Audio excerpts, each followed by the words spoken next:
السلام عليكم ورحمة الله تعالى وبركاته. أهلا بكم بقناتي فرح إنيفير. في هذا الفيديو سوف نتكلم دائما عن جديد هذا المرض ببلجيكا، ولكن قبل أن أبدأ هذا الفيديو أتمنى لكل من دخل أول مرة قناتي أن يشترك بها ولا تبخلوا علي بإعجاباتكم وتعاليقكم البناءة، وأهلا بكم دائما بقناتي فرح إنيفير. فكما أكد رئيس أطباء سان جون بأنه كانوا يعملون 500 اختبار يعني تيست من أجل هذا المرض أسبوعيا بالمستشفى، ولكن لوحظ خلال 10 أيام الأخيرة بأن هناك نسبة 6.8% يحملون هذا الفيروس، مقارنة بعد نهاية شهر يونيو يعني لافان دو جوان كان معدل الإصابة بهذا المرض لا يتجاوز 0.8%، ولكن خلال 10 أيام الأخيرة قد لوحظ بأن هذه النسبة قد ارتفعت إلى 6.8% من الحالات التي توجد بأنه مصاب بهذا هذا الفيروس من خلال الاختبارات التي تعمل كما قلت أسبوعيا. 500 اختبار يعمل في مستشفى سان جون، مما يؤدي إلى أن هذا الطبيب قلق للمستوى الذي يرتفع به هذا العدوى، وكذلك في مدينة بروكسل. هذا ما يجعله ورئيس الأطباء قلق إلى حد أنه يخاف أن تكون بروكسل سوف يكون بها نفس السيناريو الذي يحصل الآن بأنفيرس من خلال الارتفاع الكبير للعدوى. فهو يقول بأن المستوى تضاعف 10 مرات بما كان عليه سابقا، وهو يؤكد بأن هذا يعني بأن هذا الفيروس منتشر كثيرا بين ساكنة بروكسل. وهو يؤكد بأن نفس النسبة تعرفها مستشفى سانتان سانغ غيمي أندرلخت، ولكن بالنسبة لإكل وغيرها فهناك النسبة منخفضة، ولكن رغم ذلك فهذا شيء مقلق بالنسبة لرئيس الأطباء بمستشفى سان جون. وما لاحظه هذا رئيس الأطباء بمستشفى سان جون أن هذه المستشفى يرتادها الكثير من الأشخاص المنحدرين من أصول مهاجرة، يعني من المهاجرين الذين أتوا إلى بلجيكا، وهو يرى بأن العديد قد أصابوا بهذا المرض، خصوصا الذين يأتون مثلا الذين يريدون الذهاب مثلا إلى المغرب فرض عليهم عمل هذا الاختبار لو PCR، ومن خلال الاختبار لوحظ بأن العديد من الأشخاص كانوا يحملون هذا المرض ولم يكونوا يشعروا بالأعراض، ومن خلال عملهم هذا التحليل يعني هذا لو تيست لو PCR عرفوا بأنهم مصابوا بهذا المرض. هذا ما أكده رئيس الأطباء سان جون. La clinique Saint-Jean est en plein cœur de Bruxelles. Tous les patients de ce matin connaîtront très vite le résultat de leur test et on ne peut qu'espérer qu'il sera négatif. Mais ces dernières semaines, le nombre de cas positifs ne cesse d'augmenter. Il a atteint les 7%. Donc il est clair que ça veut dire que dans la population, en tout cas, il y a quand même un pourcentage important de patients, de gens qui sont positifs. Et je dirais par rapport à la pré-déconfinement où la fréquence est à peu près de 0,8%, ben 7% c'est énorme. On le voit bien maintenant que les patients commencent à arriver et je dirais on le savait, on s'était préparé, on est prêt, mais ça arrive plus tôt que prévu, c'est là. Et les chiffres de cette semaine devraient confirmer cette tendance à la hausse. Et le médecin-chef de la clinique Saint-Jean est l'invité de ce journal. Bonjour Kenneth Kouneil. Bonjour. Alors nous venons de voir la situation dans votre hôpital. Est-ce que vous êtes inquiet au point d'envisager un scénario comme on le voit aujourd'hui à Anvers? Oui, je dois avouer que je suis personnellement très inquiet. Il n'y a que 4 semaines, fin juin, on avait un taux de positivité dans les cas qu'on testait de 0,8%, qui correspondait à la moyenne nationale.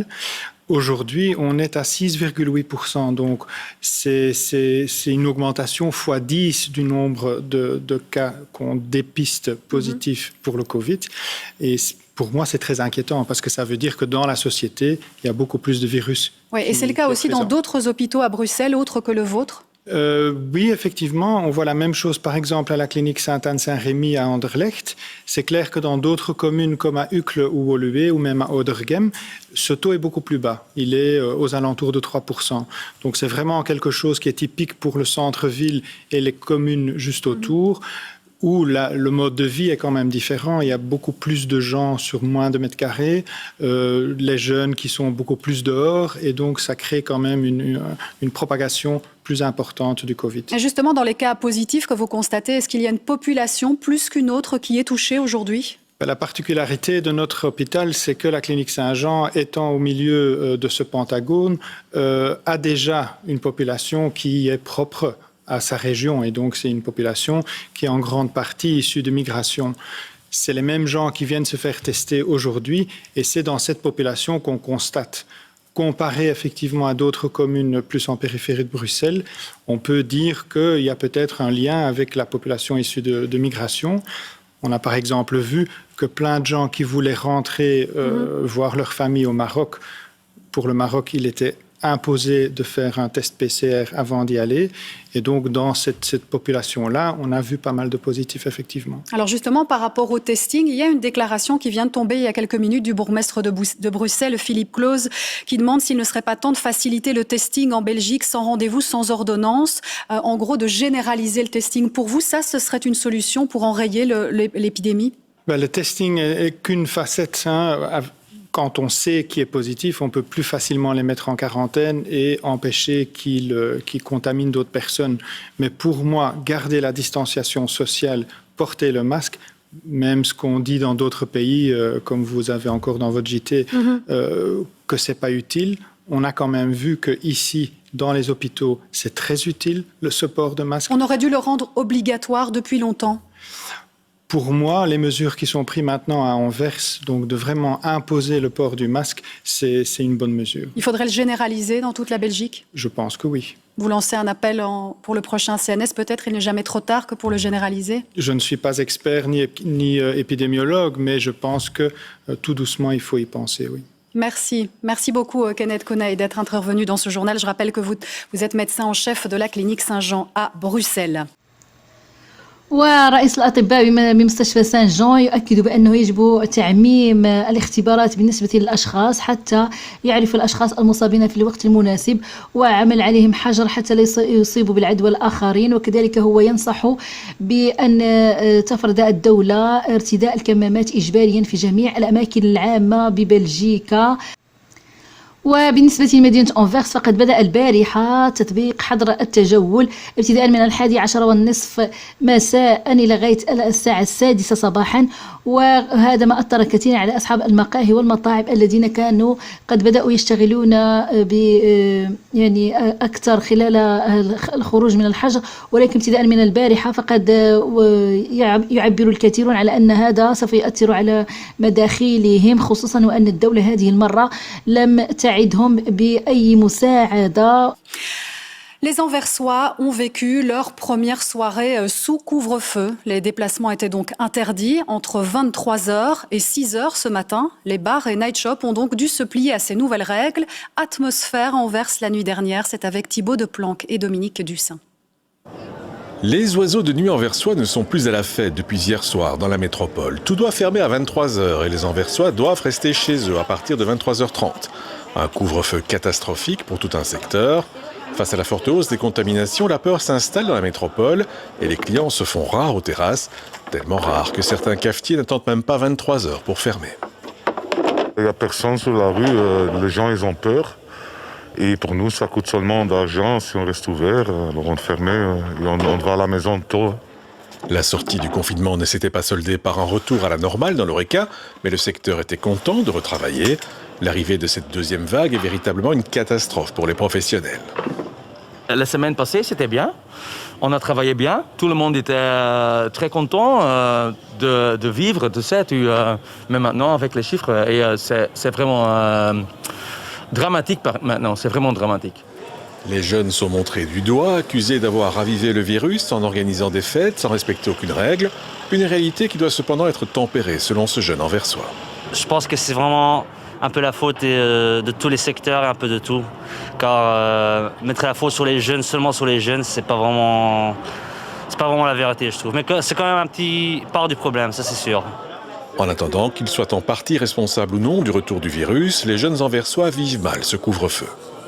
Normalement, ici, il y a tellement beaucoup de personnes qui font une promenade ou qui vont aller boire un verre, mais maintenant, c'est vraiment triste.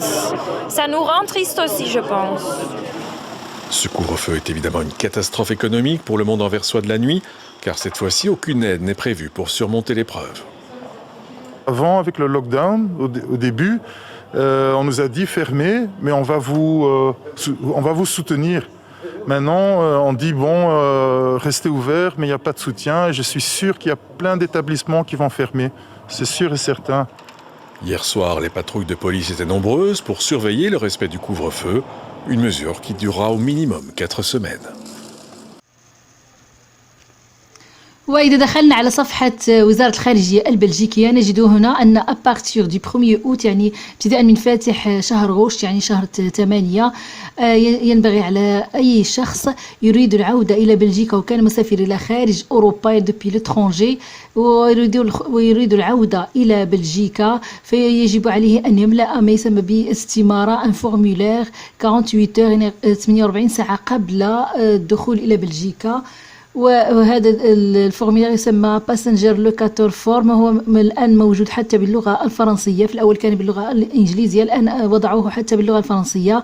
لمن أراده يجب أن ينقر هنا ليجد هذا الفورميلار، الآن أصبح حتى باللغة الفرنسية. هنا نرى أن يجب على الشخص أن يملأ اسمه الاسم العائلي يعني نون دو فامي برينون، ويذكر بأن هل هو امرأة أو رجل، وكذلك يجب أن يذكر يعني تاريخ الازدياد وجنسيته إذا لم يكن له الجنسية البلجيكية، وذلك رقمه الوطني البلجيكي، وكذلك باسبور أو نيميرو دو كارت ديدونتيتي يعني جواز سفر أو بطاقة الوطنية، والتليفون يعني رقم الهاتف المحمول، ورقم الهاتف يعني مهم يعني رقم الهاتف محمول. ويجب أن يبعث بهذه الاستمارة 48 ساعة قبل أن يسافر ويعود إلى بلجيكا ليعطى له. عندما ننقر هنا يعني إذا بعث الشخص بهذه يعني هنا لم أملأها هنا، يعني إذا ملأتها سوف تبعثه، سوف يأتي بك بواحد الرمز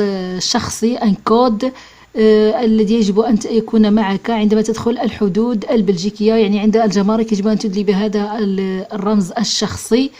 يعني عندما هي جيت ريستي ليترونجي بوندون بلوس دو 48 اور. هنا يعني تملأ جميع المعلومات. هنا أصبح الآن بالفرنسية وهناك أيضا بالإنجليزية. يعني هذا هو الاستمارة التي يجب أن يملأها أي شخص يعود من الخارج إلى بلجيكا. 48 ساعة يجب أن يملأ هذه الاستمارة، سوف تطلب عنده عند الجمارك في المطار. يجب يعني قبل أن تركب الطائرة يجب أن تملأه 48 ساعة قبل صعودك إلى الطائرة، وبجميع المعلومات هنا، وتبعثها عبر البريد الإلكتروني.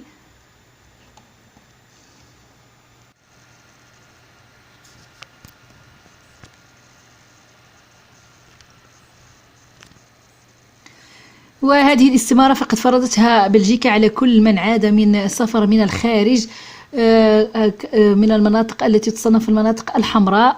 والآن حتى الأشخاص الذين يذهبوا فقط يوم أو يومين إلى دولة خارج بلجيكا يجب أن يملأوا هذه الاستمارات 48 ساعة قبل عودتهم إلى بلجيكا. وقد اتفقت بلجيكا مع السلطات هذه الدول ألا تسمح بالركوب لأي شخص يريد العودة إلى بلجيكا قبل أن يكون قد ملأ هذه الاستمارات 48 ساعة قبل أن يركب الطائرة. وعندما يملأه يجب أن يبعثه عبر البريد الإلكتروني حتى يحصل على خلال هاتفه إلى رمز كود بيرسونيل يجب أن يحتفظ به. وعندما يأتي إلى المطار البلجيكي سوف يطلب منه لدى الجمارك هنا ببلجيكا. يعني هذه قانون جديد لكل من سافر خارج أوروبا يعني الإترونجي.